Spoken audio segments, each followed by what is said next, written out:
Okay, so the question is, which budget small SUV merits your hard-earned money? The Jeep Avenger or the Dacia Duster? This is actually a quintessential question because each contender brings a distinct personality to the table.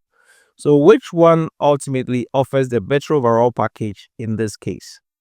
To answer this first, welcome to Autostop Review, and let's set the stage with a quick look at the respective spec sheets of these cars. I just want to launch their spec sheets here, and I need you to take a careful look.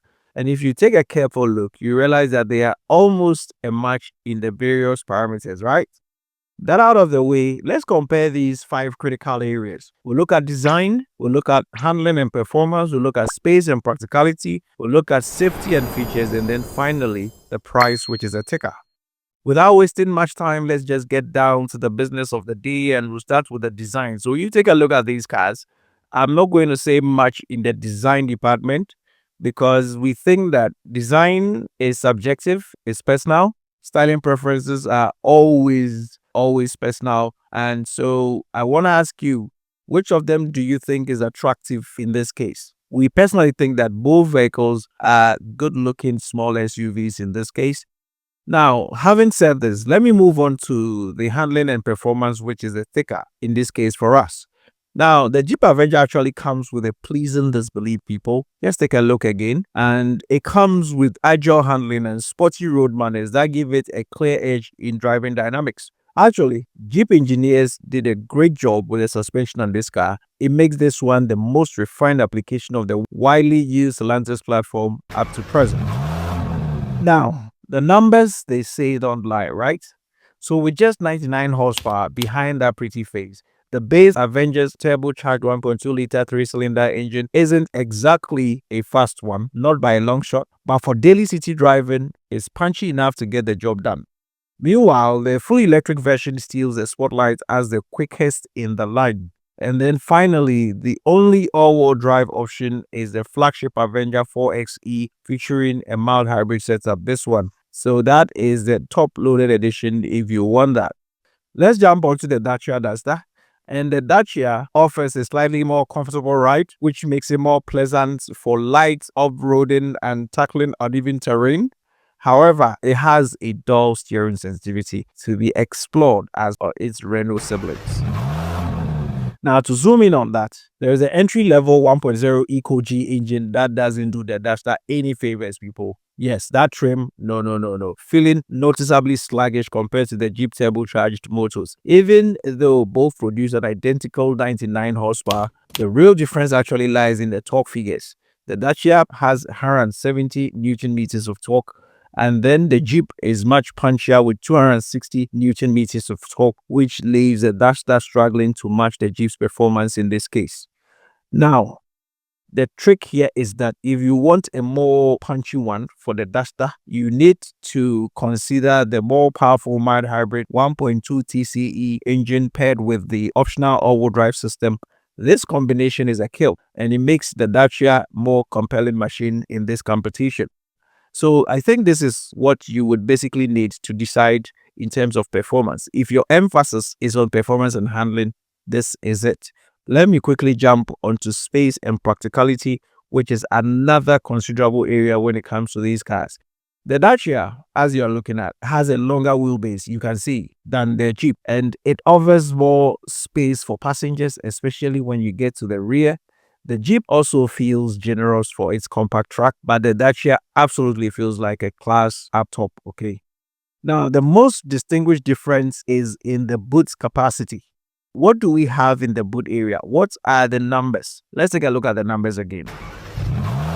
The Dacia Duster actually offers up to 474 liters of cargo space, even on the mild hybrid versions, which is comparable to the SUVs from larger segments.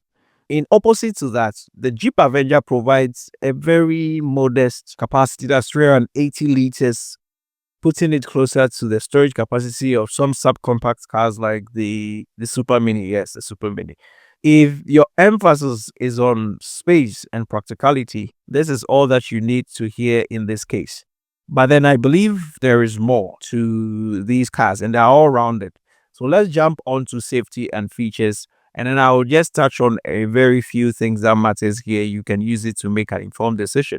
From the word go, there's a tie between the two cars.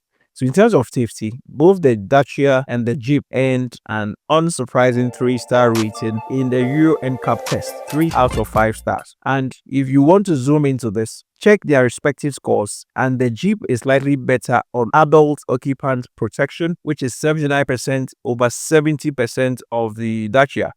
Then the Dacia prevails in child occupancy protection, which is 84% over 70% here. And both have below average scores on safety assist. It's one of the things that you need to consider if you have kids in the house or you have adults in the house that you'll be conveying in this car.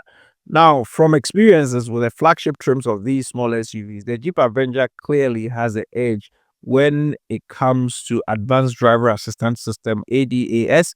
It offers more comprehensive suite of features, including adaptive cruise control, something that the Dacia Duster markedly lacks, leaving it trailing behind in this department, guys.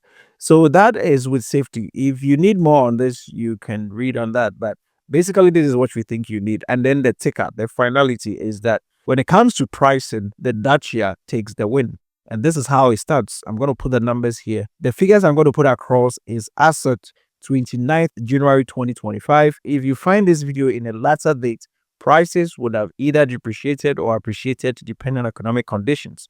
With the Dacia, it starts from 18,950 euros. That's about $19,900.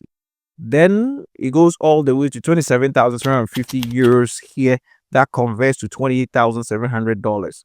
So that is it. But then let me just oppose the Jeep Avenger by this. And so the Jeep Avenger starts from 25,600 euros, and that is about 6,000 euros higher than that of the Dacia. And then it ends up around 33,600 euros for the top trims, the higher trims, and that is also about 6,000 euros more expensive than the Dacia. I believe you can decide for yourself on this one. But if you still are not so clear of what these things are and which direction you should go, let me sum it up for you.